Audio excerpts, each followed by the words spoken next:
ഭർത്താവിന്റെ അടുത്തേക്ക് വരുന്ന വരവ് കണ്ടില്ലേ? ചായക്കടയിൽ പിള്ളേര് ചായ ആയിട്ട് വരുന്ന പോലെ.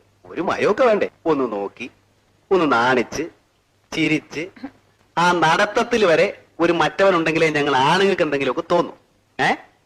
നീ ഇവിടെ ഇരിക്ക്, ഞാൻ കാണിച്ചു. ആ ഇല്ലേ,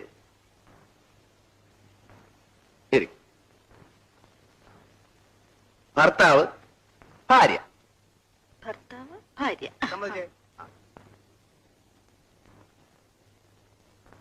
അമ്മായിയും എന്നെ ഇങ്ങോട്ട് തള്ളിവിടും.